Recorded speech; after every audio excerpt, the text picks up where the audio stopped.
Hi everyone, welcome to the Instagamers Network. This episode is a celebration of card games. Now what's not to love about card games? So much fun, intrigue, excitement and decision making to be found in simple or not so simple decks of cards. Now please join us on an epic card game adventure.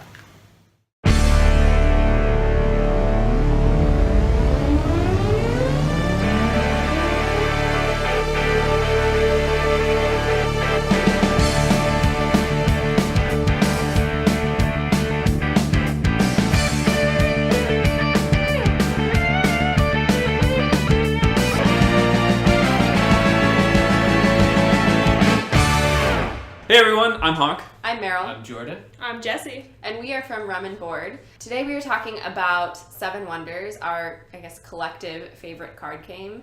It is by Antoine Bauza and plays 2 to 7 players, but let's be real, don't play it with 2 players. Get Seven Wonders Duel if you're going to do that. And it is for ages 10 and up and plays in about 30 minutes. And it's not Asian themed. Unlike the rest of Antoine Bauza's games. This is a sad but true fact. On our channel, we make a drink for every game, but since this is 7 Wonders, we had a hard time narrowing it down. Statue of Gin and Juice at Olympia. The Great Libation at Alexandria. Pina Colossus. F-Duposis. The Great Pyramidori Sour. Side Helicarnassus. Seriously? Pina Colossus. We are drinking the Hanging Gardens of Babylon Island iced tea. Cheers. Cheers, bro. It's good. Already Hawk's gone. In 7 Wonders, you'll guide your civilization through 3 ages. Along the way, getting more powerful, getting tons of resources, building a buttload of buildings, battling your neighbors in military combat. In each age, each player will start with a hand of 7 cards. There are a bunch of types of cards. There's basic resources, specialty resources, blue civics buildings / big ass monuments, economic buildings, technology buildings, and military buildings. Turns are really easy. Look at the hand of cards you have, choose the building you want to build, put it face down on your map. Then take all the cards you didn't want and pass them to your neighbor. That'll become their next hand of cards. Once everyone's ready, flip over the card you played and build it in your civilization. You'll then get your next hand of cards from your neighbor's discards. One of the cool things about 7 Wonders is there's a ton of strategies. A lot of them are pretty good. You can focus on your military. You can focus on being the master of all things science. You can just build a lot of blue buildings that have point numbers on them. You can build a giant military. I think I said that already. You can do whatever you want. So one of the really fun parts about this game is that it's a great gateway strategy game and it works really well in large groups. So if you have a big group of people and some of them aren't as good at strategy games, you can get everybody playing together, and then the next time when you take them into a much harder to play game, they'll be less afraid once they know how to play 7 Wonders. Did you say Cthulhu Wars?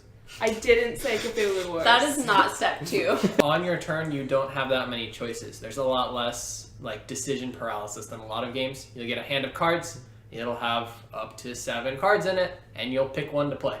And that's it. It's kind of hard, especially for new players, to really be able to quickly tell who's winning unless you're just doing math constantly, which for me is no fun. So I really like that aspect about this game, and I think that's nice for new players because the points aren't being tallied up as you go, so you don't have this sense of oh my gosh, I'm doing so horrible, this person's 100 points ahead of me, because you just really aren't sure.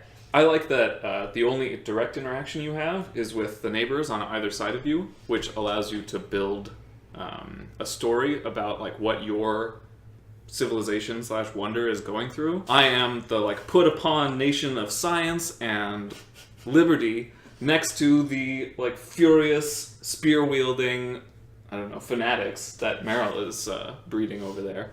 This was our after small-scale dinner party game for quite a while.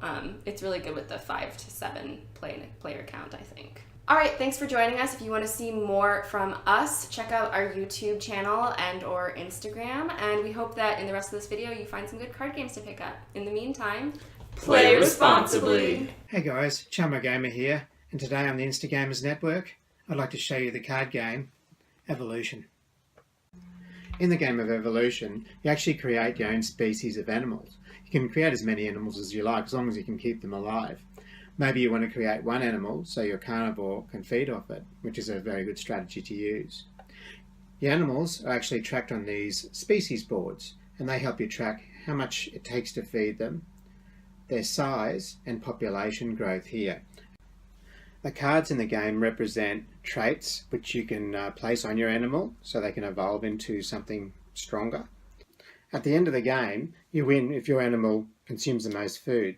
You also get points for the number of traits on your animals and also the population size of your species as well. The game ends basically when the deck runs out. The first phase of a round is the deal cards phase, and during this phase you get a species board if you don't have one, and you get dealt 3 cards. You also get dealt 1 extra card per species board you have. At this stage I've only got the 1 species board, so I get 1 extra card. The second phase to a round in evolution is the select food phase. So you disregard all the information on the card other than the number right down on the bottom, and this is going to represent how much food you're secretly going to provide in the watering hole. In this case, I want my animals to have plenty of food to choose from, so I'm going to put 6 food secretly face down into the watering hole. Once all players have done this, we flip the cards up and we reveal how much food is in the watering hole. These cards then get discarded and they get replaced with food tokens. You might decide to make your animal a carnivore, and if you do that, they're not allowed to take food from the watering hole. They actually must physically attack other players' animals, dropping their population down and keeping the carnivore well fed. That's where the herbivores really need to look at protection like a hard shell or horns. The next phase is the play cards phase, and you can actually play as many cards as you like during this phase. 3 things you can do is you can discard a card to introduce a new species for yourself. You can also discard a card to increase the population size of that particular species, or you can discard a card to increase the actual body size of the species, which will help protect them against carnivores. During this phase you can also assign traits to your animals. So I think I'm going to give this species a long neck. And the feeding phase is where it all happens. My long neck allows me to take 1 item of food straight from the food bank. My cooperative ants can follow suit, and they can also take 1 food from the same source. And then in turn order, we must deplete the food within the watering supply. After everyone finishes feeding, you collect all your tokens and you put them in your food bag. So that's evolution. It's a family favourite. It's my daughter's favourite game in particular, so it sees a lot of action here. Let me know what your thoughts are on Instagram or in the comments. See you on Instagram.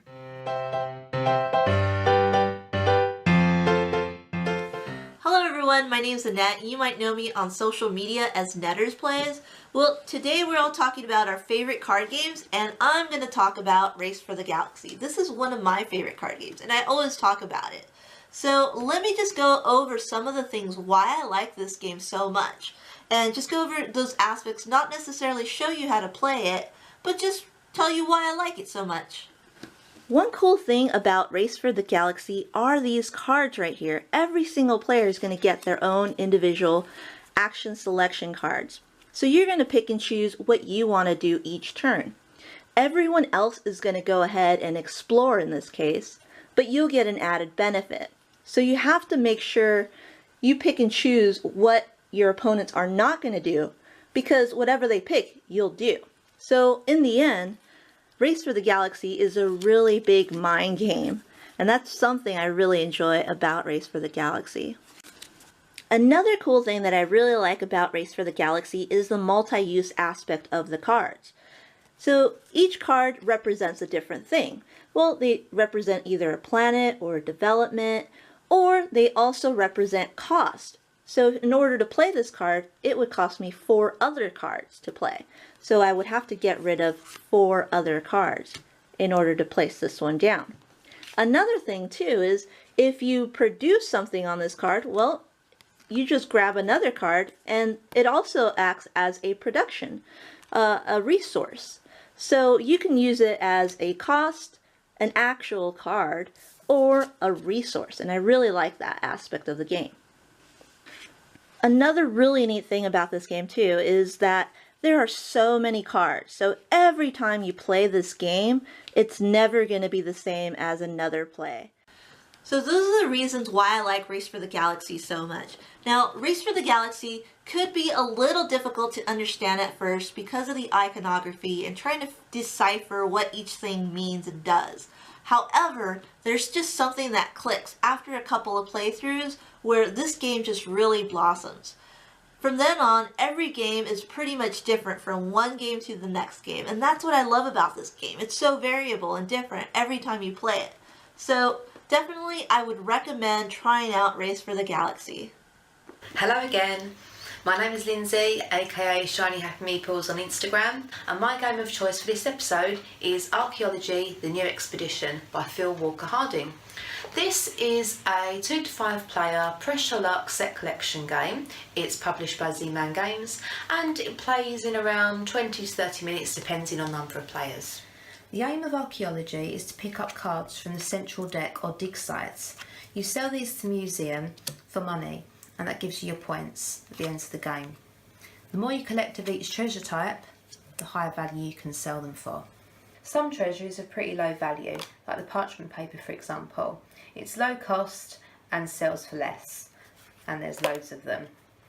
The ferromuffs, however, there's less of them, but they're worth the big bucks. So it sounds pretty simple and straightforward so far, right? But it's the robber and sandstone cards that really bring the pressure luck mechanic into play and make the game lots more interesting.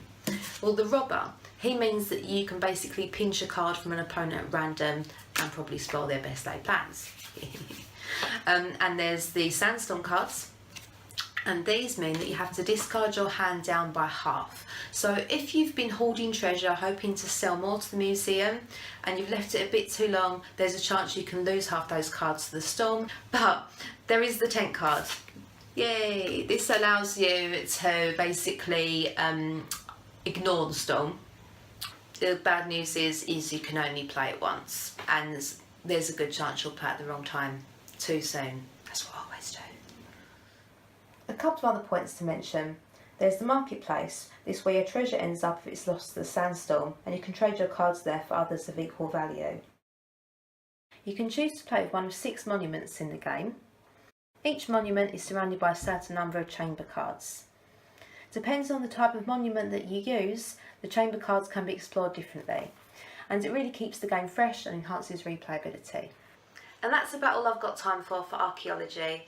It's a really wonderful game, really smooth, really fun, and every game feels different. Thanks for watching, I'll see you at the end. Hello, I'm joesondow. Usually when you play a card game, you know the rules before you play. In this video, I'm going to show you Starflux, a funny light card game designed by Andrew Looney of Looney Labs. In Starflux, the rules change as you play. There are more than 15 reskins of the original Flux game, including Zombie, Batman, Stoner, Pirate, Cthulhu, and Firefly. Most of them also alter the gameplay a little. In Starflux, the cards have parody versions of science fiction elements, always similar to, but legally distinct from. The game starts with a basic rules card face up on the table. Each player gets 3 cards. The basic rules are draw 1, play 1. It's important to read your cards all the way to the bottom. It's almost inevitable that someone will make a hilariously poor decision as a result of not fully reading a card. When you draw a black creeper card, including at the start of the game, you place it face up in front of you and you draw a new card to replace it. Creepers are bad. You'll want to try to get rid of them. A yellow new rule card changes the rules in some way. When you play a green keeper card, you place it face up in front of you. Keepers are how you win, and some have special abilities. When you play a pink goal card, it goes in the table center and sets the win condition. Blue action cards tend to do something disruptive. And you can play purple surprise cards at any time, even when it isn't your turn. Starflux is relatively quick and simple. It's pretty random and kinda stupid, but in a fun way, and there are some strategies. One of the odd things is, it really does take 10 to 40 minutes to play. If it's over too quickly, you can always play one more game. I'm joesondow. Thanks for watching.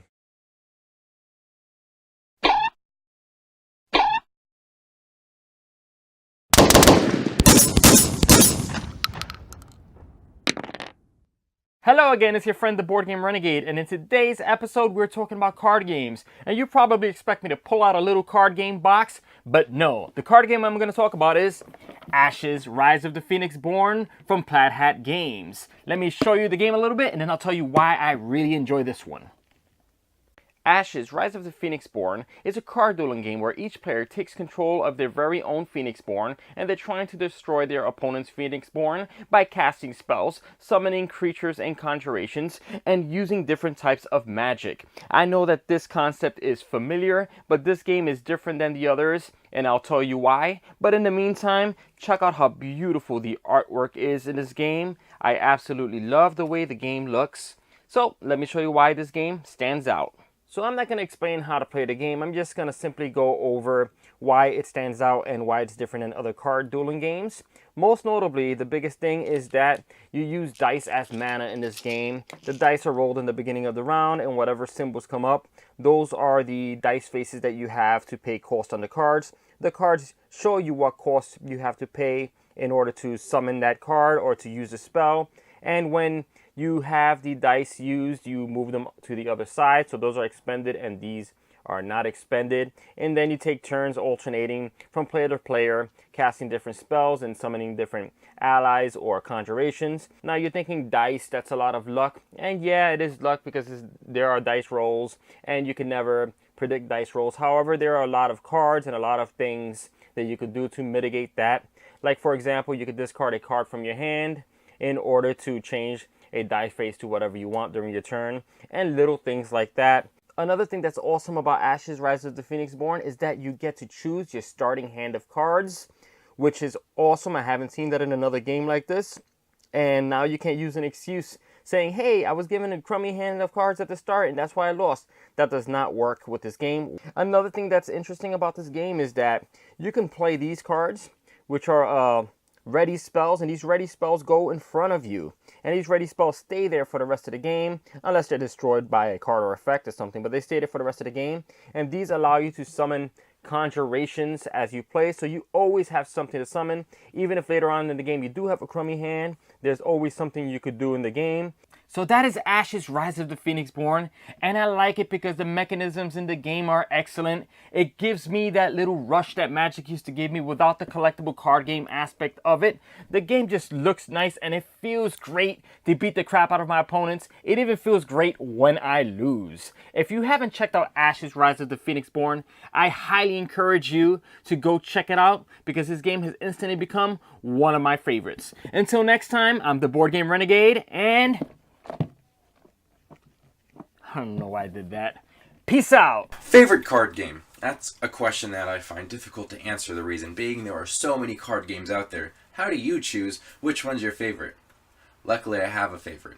Of course it's all opinion, but I got it anyways. Star Realms by White Wizard Games. Star Realms is a 2-player combat dogfighting card game that incorporates a deck building mechanic that you can see was introduced by Dominion and puts a nice little flavor to it to make it its own. There's 2 types of cards in each deck. You have ships and you have bases. Bases are your defense, so your opponent has to defeat your base before they can attack you. Each player starts with 50 life that you will slowly be destroying until you have defeated your opponent. How are you defeating opponents? You have a starting hand of Scouts and Vipers. They are your currency and your attack, respectively. Let's say I shuffled that, and then I'm going to draw my hand of 5. So in my hand of 5, I have 4 Scouts and 1 Viper, which means I have a currency of 4, and I have an attack of 1. So I'm going to go ahead and look at the playing field, which is made up of, to your far left, the Explorers, plus 5 randomly drawn cards from the deck. Each card has a cost, an alliance, and actions that you can use. Also, and what I love about this game, and take note, alliances can combo, as you see down here, to multiply for either more attack or more currency. So you can see so while the game progresses, you're seeing yourself take turns that are just like comboing things left and right. You are playing cards down, drawing more cards, buying more cards, and attacking your opponent, which is the best part. All in one turn. Once you can't do anything, well, your opponent gets a chance. This game has so much variety to it because of the amount of alliances, because of the combinations that you can make. You never really see the same game. I have it both electronically and through the analog, and I have not played it enough. I thoroughly enjoy this one. I love seeing the strategy that other people choose to play as. Some people like to just completely stock up on the blue alliance, while some like to really get a nice mixture between like a red and a green alliance. I personally love my yellow alliance. I go yellow and blue all day. You can't stop that mix when I'm in play. I'm actually terrible at the game. Play me online and you'll always win. It's a really nice way to get your KD up. This game is so portable. Look at the size of the box. You can't go wrong. Sure, you get a hefty amount of cards, but as long as you have a nice little playing field that you can put 6 cards between you and opponent, you're good. You can play this game whenever, wherever. Keep in mind, there are expansions. I haven't played through this game enough to kind of get bored of it, and I've had it for over a year and a half, but if I ever do, and I probably will buy it anyways, even if I don't, there's expansions that you could buy that add more to the game. To the side, you have noticed that I've been showing off cards throughout the entire video. However, let me just go in detail of some of my favorite cards. The Stealth Needle. When you play the Stealth Needle out, as long as you have another ship out there, this will copy its effect, which means it makes it part of the alliance, comboing the Corvette. One of my favorites to stock up on because it's so cheap, and because when you combo it, you get so much damage done. Every time this card comes out, you draw a new card. Combo. And last but not least, the Mech World. This card is insanely powerful. While it is an alliance of red, it is an alliance for all factions, not just the red. So you will see comboing happening throughout your entire turn. And once again, I will reiterate. Once your opponent goes down to 0 life, they lose, you win. This is for sure my favorite card game ever. And that's it for this episode. Thank you so much for watching, and we'll see you next time. Bye!